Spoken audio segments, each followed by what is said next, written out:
Welcome students अब आते हैं हम चैप्टर 4 अध्याय 4 समांतर श्रेणी यानी कि अर्थमेटिक प्रोग्रेशन, जिसका हम परिचय देखेंगे इस वीडियो में। ठीक है, तो देखो समांतर श्रेणी नाम से ही पता चल रहा है कि इसका मतलब क्या होता है, समान अंतर वाला श्रेणी। ठीक है, यानी कि सभी पदों का इस श्रृंखला के अंदर जो भी पद रहेगा उसका जो अंतर होगा, डिफरेंस होगा, वो कॉमन होगा, कॉमन डिफरेंस होगा। ठीक है ना, समान अंतर होगा।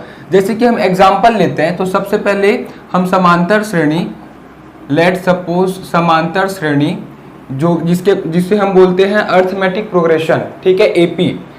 तो समांतर श्रेणी किसे बोल सकते हैं, एक एग्जांपल लेते हैं, जैसे कि 2, 4, 6, 8, 10, 12 ये अप टू 100 तक चल रहे हैं। ठीक है, इसे हम समांतर श्रेणी बोल सकते हैं।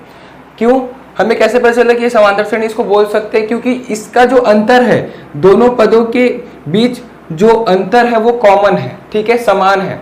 देखो 2 और 4 के बीच अंतर कितना है, 2 का है। ठीक है ना, फिर 4 और 6 के बीच फिर से 2 का, फिर से 2 का। इसका मतलब ये सभी पदों के बीच में एक कॉमन गैप बन रहा है, एक कॉमन गैप। ठीक है, वो 2 का गैप बन रहा है सभी पदों पर। इसका मतलब ये समांतर श्रेणी में है।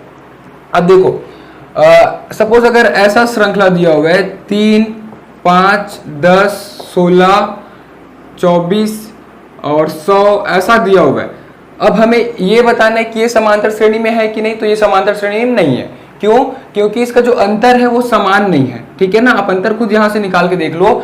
5 - 3 करोगे तो जो आएगा, 10 - 5 करोगे तो वो नहीं आएगा। इसका मतलब ये दोनों पद के बीच जो अंतर है वही अंतर ये दोनों पद के बीच नहीं है। इसका मतलब ये समांतर श्रेणी में नहीं है, ये समांतर श्रेणी में है। क्लियर है। ऐसा समांतर श्रेणी का एक और एग्जांपल ले लेते हैं। Suppose 3, 6, 9, 12, 15 up to 100। ठीक है, इसमें हम अगर डिफरेंस देखें, समान अंतर देखें, तो 3 का डिफरेंस है, तो इसे हम बोल सकते हैं समांतर श्रेणी में है। तो ये जो 3 एग्जाम्पल दिया हूं, पहला और लास्ट वाला एक समांतर श्रेणी का एग्जाम्पल था अर्थमेटिक प्रोग्रेशन का, और जो सेकंड वाला था वो नहीं था, क्योंकि इसका 2 पदों के बीच जो अंतर है वो समान होना चाहिए, जो कि नहीं था।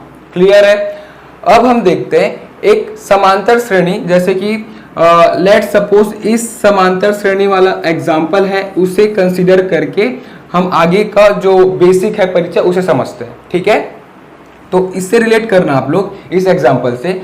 तो समांतर श्रेणी का जो पहला पद होता है ना, उसे हम ए से डिनोट करते हैं, स्मॉल ए से। ठीक है, तो जैसे कि ये श्रृंखला है, ये श्रेणी है, उसका पहला पद क्या है, 2, तो उसे हम स्मॉल ए से डिनोट करते हैं। तो मैं यहाँ पे लिख सकता हूँ फर्स्ट पद, या फिर लिख सकते हैं इसे हम फर्स्ट टर्म। ठीक है, तो first term is equal to A से डिनोट करते हैं, या फिर इसे हम A1 भी बोलते हैं। ठीक है, दोनों से हम इसको डिनोट कर सकते हैं, A1 भी बोल सकते हैं और A भी बोल सकते हैं, फर्स्ट टर्म।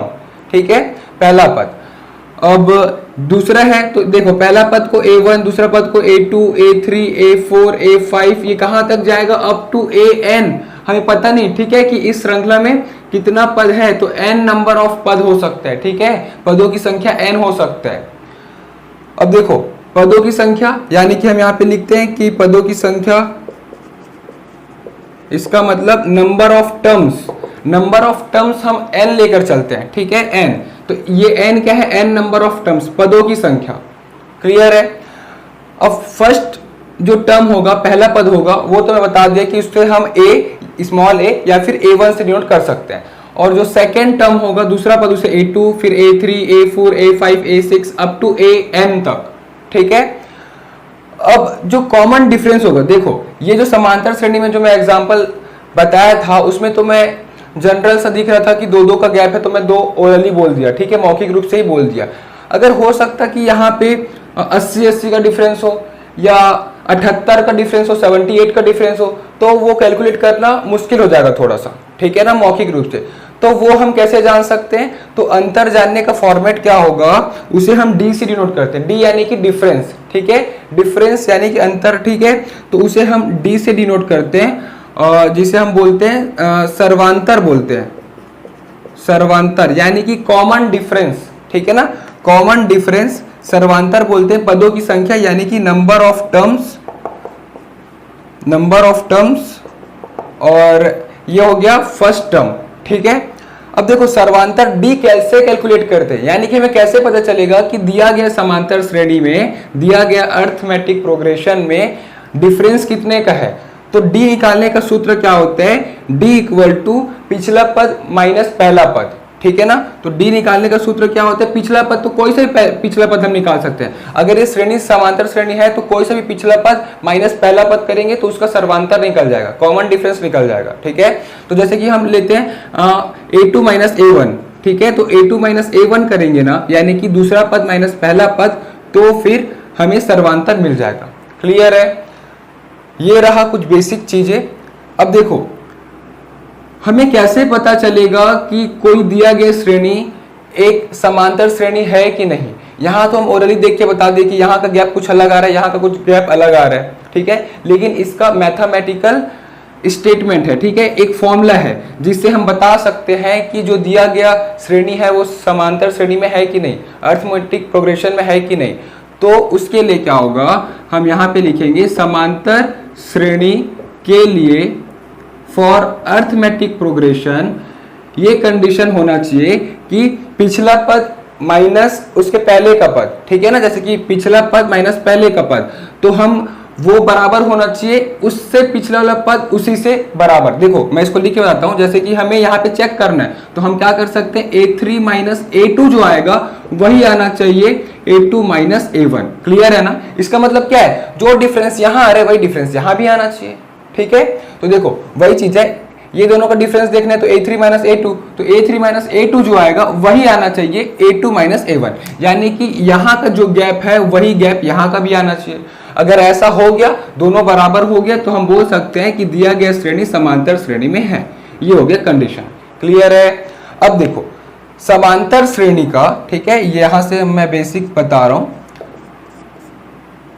अब देखिए समांतर श्रेणी का एक व्यापक पद का सूत्र होता है। व्यापक पद यानी कि क्या हो गया, जैसे कि देखो ये पहला पद, दूसरा पद, तीसरा पद, अगर हमें पता नहीं है कि ये कितना पद है इस श्रेणी में, ठीक है, और हमें इसका 100वां पद निकालना है, यानी कि 100th टर्म, ठीक है, तो इसका 100th टर्म निकालना है तो हम कैसे निकालेंगे, हम ऐसे एक एक करके तो जा नहीं सकते, 2 4 6 8 10 12 14 16 ऐसा तो नहीं जा सकते। हमें डायरेक्ट कैसे मिलेगा, उसके लिए एक फॉर्मूला होता है, व्यापक पद होता है, ठीक है। तो वो हम फॉर्मूला देखेंगे। तो व्यापक पद, general equation of arithmetic progression क्या होता है, देखो n नंबर ऑफ टर्म निकालना होगा हमें, तो an equal to a plus n minus 1 into D, इसे आप लोग को याद रखना है, ठीक है। an क्या हो गया, जो पद हमें निकालना है। जैसे कि मान लो सपोज करो कि ये श्रेणी में हमें लेट सपोज 60th यानी कि 60वां पद निकालना है, तो क्या हो जाएगा a60 यानी कि 60th पद, ठीक है ना, 60वां पद। जैसे कि a1 पहला पद, a2 दूसरा पद, वैसे ही a60 क्या होगा, 60th टर्म, ठीक है, इक्वल टू a क्या होता है, पहला पद, तो पहला पद क्या दिया होगा, इस क्वेश्चन में 2 दिया होगा, तो इस क्वेश्चन को या इस उदाहरण को हम सपोज करेंगे तो पहला पद 2 हो जाएगा। n क्या है, नंबर ऑफ टर्म्स, यानी कि इस श्रेणी में पदों की संख्या कितना है। लेट सपोज इसमें हमें दिया होगा 100 या फिर हो सकता है 105 ऐसा दिया होगा, तो हो जाएगा n, फिर उसमें से 1 घटा देंगे और d क्या होगा, सर्वांतर। सर्वांतर माने कि जो डिफरेंस होगा, कॉमन डिफरेंस। सर्वांतर कैसे निकालेंगे हम, a2 माइनस a1 यानी कि पिछला पद माइनस पहला पद, ठीक है। जरूरी नहीं है कि a2 माइनस a1 ही करें, हम ऐसा भी कर सकते हैं a3 माइनस a2, बट होना क्या चाहिए कि पिछला पद माइनस पहला पद, a4 माइनस a3 भी लिख सकते हैं, ठीक है। तो हम क्या किए, a2 माइनस a1 कर दिए, तो यहां से हमें d मिल जाएगा। d मिल जाएगा, सर्वांतर a दिया रहेगा, n पदों की संख्या उस श्रेणी में दिया रहेगा, और हमें यहां से an यानी कि a60 मिल जाएगा। क्लियर है। तो ये तो रहा प्रश्नावली 1 का बेसिक। अब साथ ही साथ हम प्रश्नावली 2 का भी बेसिक देख लेते हैं, ठीक है। तो प्रश्नावली 2 में क्या क्या बेसिक चीजें होंगी जो हमें सीखना है, तो वो देखते हैं हम। देखो प्रश्नावली 2 में हम सीखेंगे अर्थमेटिक मीन, यानी कि समांतर माध्य निकालना। तो समांतर माध्य क्या होता है, जैसे कोई सा भी दो संख्या है, ठीक है, सपोज 5 और 8, ठीक है, ये दोनों के बीच का जो टर्म होगा ना, बीच का यानी कि जो वो दोनों के बीच में लाई करता होगा। जैसे कि अगर हम देखें तो 1 और 3 के बीच में क्या आता है, 2 आता है, ठीक है, ये हम कैसे बता सके, क्योंकि कंटिन्यूअस हमको गिनती पता है 1 2 3, ठीक है। वैसे ही अगर 5 और 8 के बीच वाली संख्या कौन सा है ये हमें जानना है, तो उसके लिए हमें अर्थमेटिक मीन निकालना होता है, ठीक है, समांतर माध्य। यानी कि 5 और 8 के बीच जो संख्या आएगा उसे हम अर्थमेटिक मीन यानी कि समांतर माध्य द्वारा निकाल सकते हैं। तो हम यहाँ पे देखेंगे समांतर माध्य के बारे में पढ़ेंगे, ठीक है, समांतर माध्य जिसे हम बोलते हैं अर्थमेटिक मीन। तो अर्थमेटिक मीन क्या होता है, इसे हम डिनोट करते हैं small a plus small b upon 2, ये फॉर्मूला होता है, और इसे हम डिनोट करते हैं कैपिटल A से। कैपिटल A यानी कि अर्थमेटिक मीन समांतर माध्य, और इसका फॉर्मूला होता है small a plus small b whole upon 2। Small a और स्मॉल b क्या है, अगेन ये दो संख्या है जिसका हमें समांतर माध्य निकालना है। जैसे कि मैं एग्जांपल में 5 और 8 का लिया तो a का मान 5 हो जाएगा और b का मान 8 हो जाएगा। इसका मतलब 5 और 8 का अगर हमें समांतर माध्य निकालना है तो a का मान 5 रखना होगा, b का मान 8। तो 5 धन 8 बट्टे 2 करेंगे तो जो आंसर आएगा वो अर्थमेटिक मीन हो जाएगा, यानी कि समांतर माध्य। इसका मतलब 5 और 8 के बीच का संख्या हो जाएगा। क्लियर। तो प्रश्नावली 2 में ये फॉर्मूला यूज होने वाला है, तो मैं लिख लेता हूं, ठीक है। ये प्रश्नावली 1 में 1 का बेसिक है ये, और ये हो जाएगा प्रश्नावली 2 का बेसिक। प्रश्नावली 3 में हमें क्या सीखने को मिलेगा कि जो समांतर श्रेणी है उसका सम निकालना। सम यानी कि योगफल, ठीक है। देखो जैसे कि ये श्रेणी लिए, ये श्रेणी में कुल सपोज 50 पद है, ठीक है ना, 50th टर्म है, टोटल 50th पद है, ठीक है ना। हमें सभी का योगफल निकालना है, ठीक है। यहां से हम जो निकाले थे वो 50th टर्म निकाले थे, यानी कि ये 50वां पद कौन सा है, हो सकता है ये 1000 हो, ठीक है, 50वां पद, ठीक है। जैसे पहला पद 2 है, दूसरा पद 4 है, वैसे 50वां पद 1000 हो सकता है।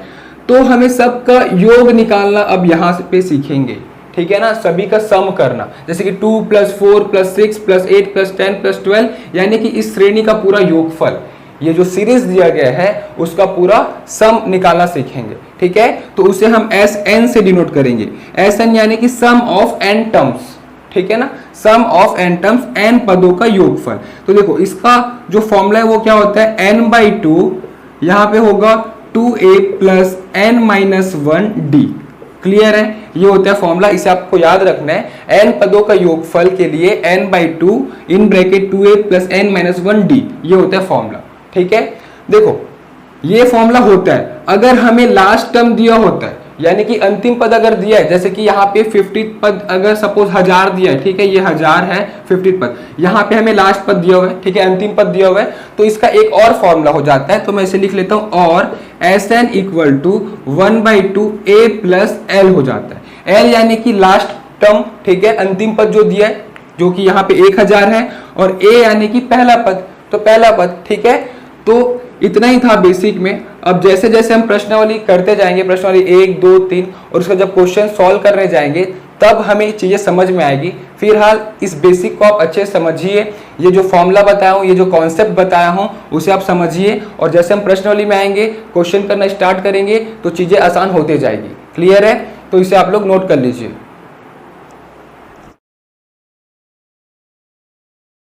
इस चैप्टर के नोट्स के लिए नीचे दिए गए डिस्क्रिप्शन बॉक्स पर लिंक दिया गया है, वहां क्लिक करिए, और इस चैप्टर के सभी वीडियोस के लिए ऊपर जो प्लेलिस्ट शो हो रहा है वहां क्लिक करिए, और हमारे इस चैनल को सब्सक्राइब करने के लिए हमारे चैनल के लोगो पर क्लिक करके इस चैनल को सब्सक्राइब करिए। Thank you.